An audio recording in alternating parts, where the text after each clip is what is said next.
Mga kababayan nating seniors, kung kayo ay 60 o 65 pataas at nag-aabang ng balita tungkol sa SSS pensyon ninyo, makinig kayo ng mabuti dahil maraming kumakalat na maling impormasyon sa social media ngayong Disyembre 2025 at gusto kong linawin ang lahat para sa inyo.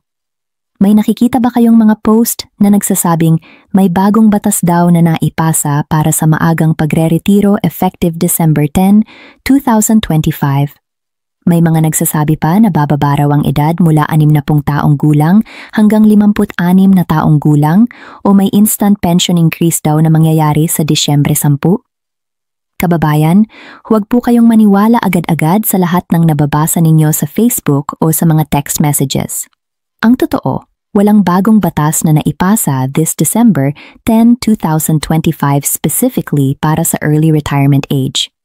Ang retirement rules ng SSS ay nanatiling pareho, 60 taong gulang pa rin para sa optional retirement at 65 taong gulang pa rin para sa mandatory retirement kapag mayroon kayong at least 120 buwan ng kontribusyon. Pero, at pakinggan ninyo ito ng mabuti, may tunay na magandang balita para sa inyo at ito ay mas importante pa kaysa sa mga fake news na kumakalat. Noong Setyembre 2025, nag-announce ang SSS ng Historic Pension Reform Program, ang pinakamalaking pension increase sa 68 taong kasaysayan ng SSS. At ito ay totoo, documented, at nagsimula na ang implementation nito. Itong pension increase na ito ay hindi one-time big time, kundi 3 taon na gradual increase starting September 2025 until 2027. At ito ay magtotal ng 33% increase para sa retirement at disability pensioners at 16% increase para sa survivor pensioners. Ibig sabihin, kung ang monthly pension ninyo ngayon ay 10,000 piso, after 3 years, magiging 13,300 na piso na ito at automatic ang increase na ito, hindi na kayo mag-apply pa. Kaya nga mga kababayan, bago tayo magpatuloy, gusto kong linawin kaagad ang dalawang bagay. Una, ang December 10, 2025 na petsa na yan ay hindi special date para sa SSS retirement changes. Walang bagong batas na nag-take effect sa petsa na yan, so huwag kayong mag-alala na may na-miss kayong deadline o kailangan ninyong magmadali sa SSS office. Pangalawa, ang tunay na pension increase na nag-start noong September 2025 ay continuing na automatic na natatanggap ninyo ang mas mataas na pension every month hanggang 2027. So kung hindi pa kayo nakakakita ng increase sa pension ninyo, yan ang dapat ninyong i-check, hindi yung mga rumor tungkol sa December 10. Pero alam ko, marami pa rin sa inyo ang may mga tanong. Paano ba talaga ang pension increase na ito? Magkano ba ang makukuha ko? Ano ang requirements? May hidden charges ba o may babayaran ba ako? At paano kung gusto ko ng early retirement? Pwede pa ba ako mag-retire at 60 taong gulang? Dito ko kayo tutulungan ngayong araw na ito step by step para maintindihan ninyo lahat ng kailangan ninyong malaman tungkol sa SSS pension ninyo, ano ang tama, ano ang mali, at paano ninyo mape-prevent na ma-miss ang pera ninyo o ma-reduce ang benefits ninyo. Makinig kayo ng mabuti dahil ang information na ito ay mula sa official SSS announcements at government sources, hindi galing sa chismis o sa mga viral posts na walang basehan. Kaya nga kababayan, simulan natin sa pinaka-importante. Ano ba talaga ang tunay na balita tungkol sa SSS pension increase na nagsimula noong September 2025? Ang SSS ay nag-announce through SSC Resolution No. 340 dated July 11, 2025 ng 3 taong pension reform program na mag-increase ng monthly pension ng lahat ng qualified pensioners. Ito ay approved ng Social Security Commission under the leadership ni Finance Secretary Ralph Recto at SSS President Robert Joseph Declaro. At ito ay based sa Republic Act No. 11,199 o ang Social Security Act of 2018. Ang increase na ito ay hindi lang basta dagdag, kundi carefully calculated para masiguro na sustainable ang SSS fund for the long term hanggang 2,049 at beyond. Ang breakdown ng increase ay ganito. For retirement and disability pensioners, ang total increase after 3 years ay approximately 33%, habang para sa death or survivor pensioners ay approximately 16%. At ang pinakamaganda dito, automatic ang increase, ibig sabihin, hindi kayo mag-apply, hindi kayo pupunta sa SSS office, walang kailangan ninyong isubmit na requirements, automatic na mag-reflect ang increase sa monthly pension payment ninyo. Halimbawa, kung ang base pension ninyo before September 2025 ay PHP 6,000 kada buwan, ngayong 2025 ay tumaas na ito, at every year hanggang 2027 ay may additional increase pa. So by the end of 2027, ang PHP 6,000 ninyong pension ay magiging around PHP 7,980 na additional 1,980 pesos per month or 23,760 pesos per year, at yan ay lifetime pension. Ibig sabihin, habang buhay ninyong matatanggap yan as long as kayo ay buhay. At tandaan ninyo, bukod sa monthly pension increase na yan, kayo ay may additional benefits pa rin. Every December, kayo ay tumatanggap ng 13th month pension plus 1,000 pesos additional monthly benefit on top of your regular pension effective January 2017.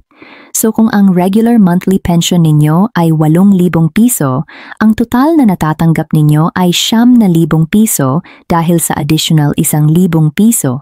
At sa December kayo may 13th month pension pa na katumbas ng 1 buwan na pension, so halos 13 buwan kayong sweldo in a year. At hindi lang yan, kung mayroon kayong dependent children na qualified, bawat dependent child ay may 10% ng monthly pension ninyo o PHP 250 piso, whichever is higher, up to 5 dependents. So kung mayroon kayong 3 dependent children at ang pension ninyo ay 8,000 piso, bawat bata ay makakakuha ng 800 piso per month, so additional 2,400 piso per month para sa 3 bata, at yan ay malaking tulong sa pamilya ninyo. Kaya importante na i-update ninyo ang SSS records ninyo para masiguro na lahat ng benefits na entitled kayo ay natatanggap ninyo, at dito papasok ang praktikalidad ng pag-manage ng SSS pension account ninyo. Ngayon, pag-usapan natin ang early retirement at ang mga requirements dahil maraming seniors ang nagtataka kung pwede pa ba silang mag-retire at 60 taong gulang o dapat ba nilang hintayin ang 65 taong gulang. Ang sagot ay simple. Ang retirement rules ay hindi nagbago at ito ay nakadepende sa inyong edad at kung nagtrabaho pa kayo o hindi. Para sa optional retirement, kailangan ninyong maging 60 taong gulang. At dapat ay hindi na kayo employed or self-employed at mayroon kayong at least 120 monthly contributions sa SSS before the semester of retirement. Ibig sabihin, kung kayo ay nag-60 taong gulang ngayong 2025 at nag-stop na kayo sa trabaho at mayroon kayong 120 kontribusyon o higit pa, pwede na kayong mag-apply ng retirement benefits at makakakuha kayo ng monthly pension for life. Pero kung kayo ay nag-60 taong gulang pero nagtrabaho pa rin kayo, hindi pa kayo eligible para sa monthly pension, kailangan ninyong maghintay na mag-stop kayo sa trabaho bago kayo mag-apply. Unless kayo ay umabot na sa 65 taong gulang dahil sa mandatory retirement at 65 taong gulang, kahit employed pa kayo, eligible na kayo para sa pension. Pero if you continue working after 65, ang pension ay ipagpapatuloy pa rin at kayo ay required pa rin na magbayad ng contributions. Kaya ang practical advice dito, kung kayo ay 60 hanggang 64 na taong gulang at nag-stop na sa trabaho, mag-apply na agad para magsimula na ang monthly pension ninyo. Pero kung kayo ay gusto pang magtrabaho, pwede ninyong i-delay ang retirement claim at magpatuloy na mag-contribute para tumaas pa ang pension ninyo sa future. Dahil mas maraming contributions at credited years of service ay mas mataas ang pension computation ninyo. Pag-usapan naman natin ang computation ng pension dahil maraming seniors ang hindi maintindihan kung paano kinakalkula ang monthly pension nila at bakit iba-iba ang amount na natatanggap ng bawat pensioner. Ang formula para sa basic monthly pension ay ganito. ₱300 plus 20% ng average monthly salary credit o AMSC ninyo plus 2% ng AMSC ninyo times ang number of credited years of service minus 10 taon. Halimbawa, kung ang AMSC ninyo ay ₱15,000 at mayroon kayong 25 taon ng kredito, ang computation ay ganito: ₱300 plus 20% ng ₱15,000 na siyang ₱3,000 plus 2% ng ₱15,000 na siyang ₱300 times 15 years dahil 25 years minus 10 years ay 15 years. So PHP 300 times 15 ay PHP 4,500. So total base pension ay PHP 300 plus, PHP 3,000 plus, PHP 4,500 equals PHP 7,800 per month. At yan ay subject pa sa minimum pension amount na either 40% ng AMSC o ₱1,200 kung less than 20 credited years o ₱2,400 kung 20 or more credited years, whichever is higher. Kaya ang practical tip dito, kung kayo ay malapit na mag-60 o mag-65, i-check ninyo ang SSS records ninyo para makita kung tama ba ang credited years of service at ang contributions ninyo dahil ang mga errors sa records ay maaaring mag-result sa mas mababang pensyon at mahirap i-correct yan pagkatapos na kayo ay naging pensioner na.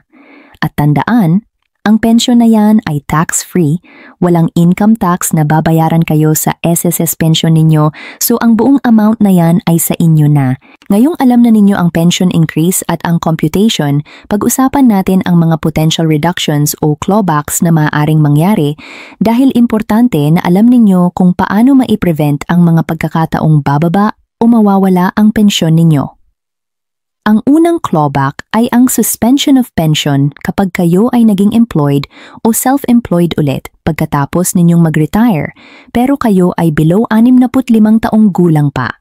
Ibig sabihin, kung kayo ay nag-retire at 60 at nakatanggap na ng monthly pension pero kinuha ninyo ulit ang full-time job o nagnegosyo kayo ulit at nag-contribute ulit sa SSS, ang pension ninyo ay masususpend temporarily at babalik lang yan kapag kayo ay nag-stop ulit sa trabaho o kapag umabot na kayo sa 65 taong gulang. Kaya ang tip dito, kung kayo ay gustong mag-part-time job o kumita ng kaunti after retirement, siguraduhin na hindi kayo formal employee or self-employed member ng SSS para hindi masuspend ang pension o kung hindi, hintayin ninyo na maging 65 taong gulang kayo para hindi masuspend kahit magtrabaho pa kayo. Ang pangalawang clawback ay ang overpayment due to dependent's death, employment, or marriage.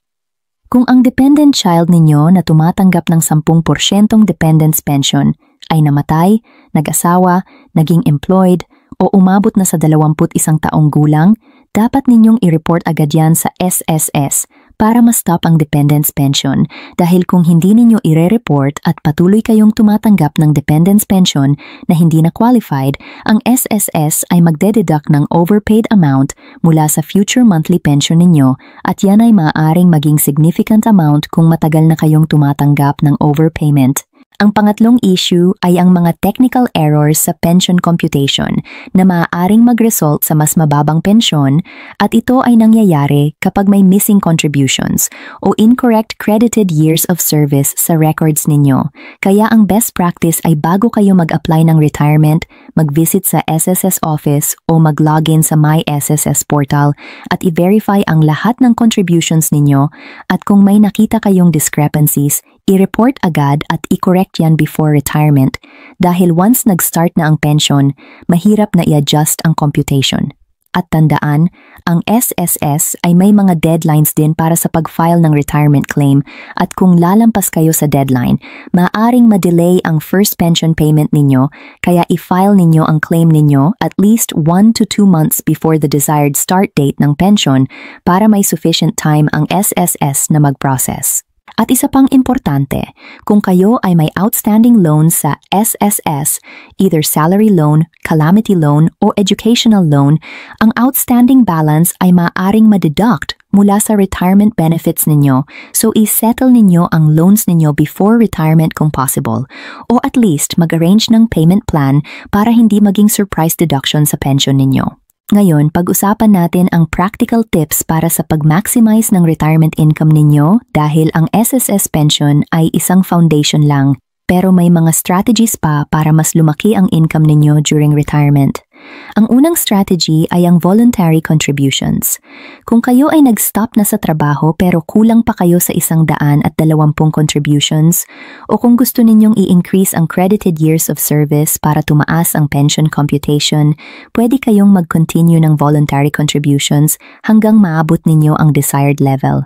Halimbawa, kung mayroon lang kayong 100 contributions at 50 na taong gulang pa lang kayo, pwede kayong magbayad ng 20 buwanang voluntary contributions para makomplete ninyo ang 100 at 20 at maging qualified sa buwanang pensyon instead na lump sum lang. At kahit na may 120 na kayo, kung 60 hanggang 64 na taong gulang kayo at hindi pa kayo nag-retire, pwede ninyong i-continue ang contributions para tumaas pa ang AMSC at credited years at yan ay maaaring mag-increase ng 500 hanggang 1,000 piso o higit pa sa final pension computation ninyo, so worth it yan kung kayo ay financially capable pa na magbayad ng contributions. Ang pangalawang strategy ay ang utilization ng other government benefits. Bukod sa SSS, kayo ay may pag-IBIG fund din na pwede ninyong i-claim ang contributions plus dividends upon retirement at yan ay maaaring umabot ng 50,000 piso hanggang 200,000 piso o higit pa depende sa inyong mga kontribusyon, so yan ay isang lump sum amount na pwede ninyong gamitin para sa emergency fund o investment. At mayroon din kayong PhilHealth Lifetime Membership kapag nag-qualify kayo, so ang healthcare ninyo ay covered pa rin even during retirement. At yan ay significant dahil ang medical expenses ay isa sa pinakamalaking gastos ng seniors. Ang pangatlong strategy ay ang senior citizen benefits at discounts. Kapag kayo ay 60 taong gulang at pataas, kayo ay qualified sa 20% discount o VAT exemption sa mga essential goods and services tulad ng grocery, medicine, restaurants, transportation, at iba pa. Plus, may monthly social pension din na 500 piso para sa indigent seniors na walang regular pension. Kaya i-register ninyo ang senior citizen ID ninyo sa barangay at i-maximize ang benefits na yan. At ang pang-apat na strategy ay ang financial planning at budgeting. Ang monthly pension ay fixed amount, so kailangan ninyong mag-budget ng maayos para sapat ang pensyon sa monthly expenses ninyo. At kung possible, magtabi pa ng emergency fund mula sa pensyon para sa unexpected expenses tulad ng medical emergencies. At kung meron kayong mga investments tulad ng time deposits or mutual funds, mag-diversify para may additional income stream kayo bukod sa pensyon. At yan ay makakatulong sa inflation protection dahil ang fixed pension ay maaaring hindi sapat sa future kung tumataas ang presyo ng bilihin. At huwag kalimutan, ang SSS pension ay hindi taxable, so ang buong amount ay disposable income ninyo na, unlike sa employment income na may tax deductions pa. Pag-usapan natin ngayon ang mga SSS office tips at kung paano mag-avoid ng hassle at delays sa pag-process ng retirement claim ninyo. Una, kung kayo ay qualified employee members, self-employed, voluntary members, o land-based OFW, kayo ay required na mag-file ng retirement claim online through the MySSS portal. Unless kayo ay may special circumstances tulad ng may outstanding loans, under guardianship, o naka-confine sa institution, sa mga cases na yan kailangan ninyong pumunta sa SSS branch office.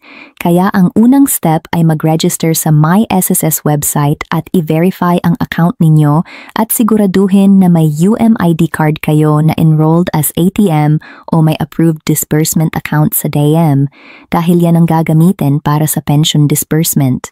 Kapag nag-apply na kayo online, kailangan ninyong i-upload ang required documents tulad ng SSS, Retirement Claim Application Form, valid IDs, proof of age, bank account details, at kung applicable ay affidavit of retirement kung kayo ay self-employed.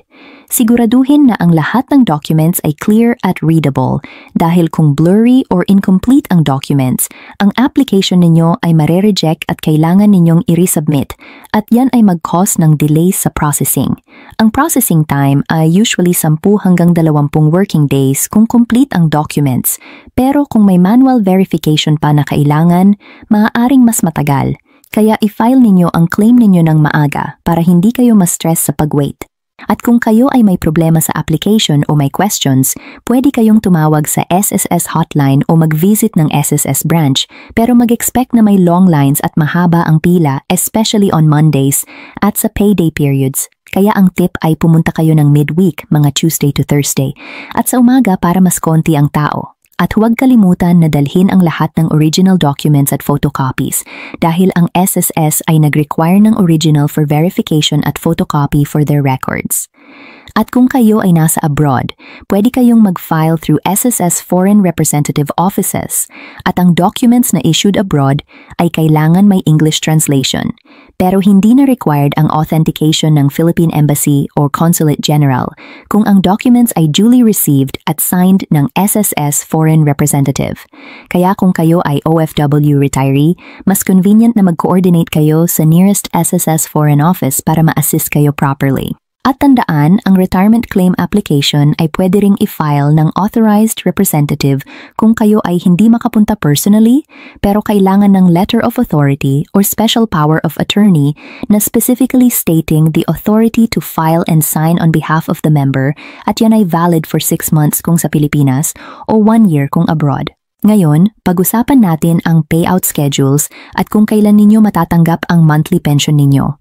Ang SSS ay nag-distribute ng pension monthly at ang schedule ay nakadepende sa last digit ng SSS number ninyo. Generally, ang pension ay credited sa bank account o available for withdrawal sa designated disbursement channel mga last week ng previous month o first week ng current month.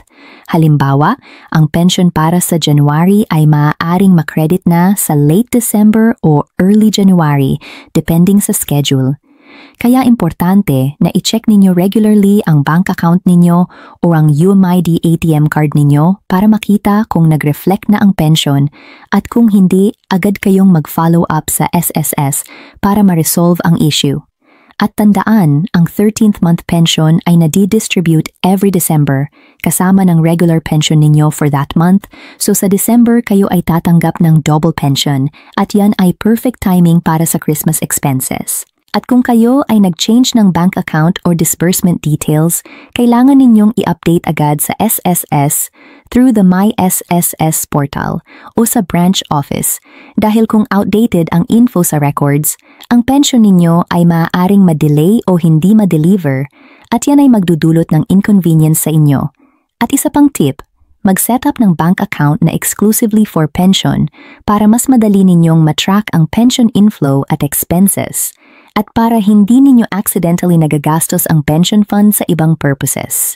At sa wakas, pag-usapan natin ang mga hidden benefits at programs na baka hindi ninyo alam na available para sa SSS pensioners. Una, ang SSS ay may calamity loan program para sa members na affected ng natural disasters at yan ay available din sa pensioners. So kung kayo ay na-affect ng bagyo, lindol, o iba pang calamity, pwede kayong mag-apply ng calamity loan with lowered interest rate na 7% effective 2025 at yan ay up to 20,000 piso or 1 month salary credit, whichever is lower. Pangalawa, ang SSS PESO Fund o Personal Equity Savings Option Fund ay voluntary savings program na pwede ninyong gamitin para mag-augment ng retirement benefits at yan ay tax-free returns at available yan upon retirement o kung may permanent disability. Pangatlo, ang My SSS Pension Booster, previously known as WESP, ay offering 7.2% annual rate of return para sa additional savings at yan ay composed of mandatory at voluntary schemes. So kung kayo ay may extra money at gusto ninyong mag-invest para sa higher returns, consider ninyo ang program na yan. Pangapat, ang SSS ay nag-expand ng digital services, so mas madali na ngayon ang pag-track ng pension, pag-apply ng loans, at iba pang transactions online through My SSS portal at SSS mobile app. Kaya i-maximize ninyo ang technology para hindi na kayo palaging pupunta sa SSS office. At panglima, ang SSS ay nag-offer din ng enhanced online services, reduced processing times, at improved member assistance through hotlines at email support. So kung kayo ay may concerns o questions, huwag mahiya na mag-reach out sa SSS para ma-address ang issues ninyo agad. Kaya kababayan, sa pagtatapos ng usapan natin ngayong araw, gusto kong isummarize ang lahat ng importante para sa inyo. Una, walang bagong batas na naipasa na nag-change ng early retirement age effective December 10, 2025. So huwag kayong maniwala sa fake news at rumors na yan. Ang retirement rules ay pareho pa rin. 60 taong gulang para sa optional retirement kung hindi na kayo employed at may 120 kontribusyon at 65 taong gulang para sa mandatory retirement. Pangalawa, ang tunay na magandang balita ay ang Historic Pension Reform Program na nagsimula noong Setyembre 2025 na magtotal ng 33% increase para sa retirement at disability pensioners over 3 years at automatic ang increase na yan, walang application needed. Pangatlo, i-check ninyo ang SSS records ninyo para ma-verify ang contributions at credited years at i-update ang disbursement details para walang delays sa pension. Pang-apat, i-maximize ang benefits ninyo through voluntary contributions, senior citizen discounts, pag-ibig claims, at PhilHealth membership para mas malaki ang retirement income ninyo. At panglima, mag-file ng retirement claim ninyo ng maaga, mag-prepare ng complete documents, at mag-utilize ng online services para mas convenient at walang hassle. Ang SSS pension ninyo ay earned benefit ninyo, yan ay resulta ng years ng hard work at contributions ninyo. Kaya deserve ninyo na maging informed at ma-maximize ang benefits na yan para sa mas comfortable at secured na retirement life ninyo. At tandaan, ang information na ito ay based sa official SSS announcements, Republic Act 11,199, at SSC Resolution 340 dated July 2025. Kaya reliable at accurate ang lahat ng sinabi ko sa inyo ngayong araw. Kung mayroon kayong additional questions o concerns, bisitahin ninyo ang official SSS website sa www.sss.gov.ph, tumawag sa SSS hotline o mag-visit ng nearest SSS branch para sa personal assistance. At huwag kalimutan na i-share ang information na ito sa inyong mga kaibigan at kapamilya na malapit ng mag-retire o already pensioners para sila ay maging informed din at hindi malinlang ng mga fake news.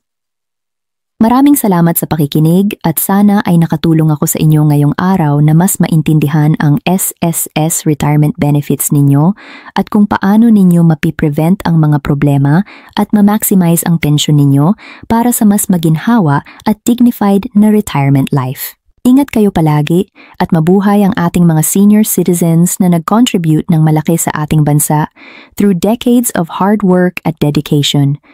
Maraming salamat at hanggang sa muli.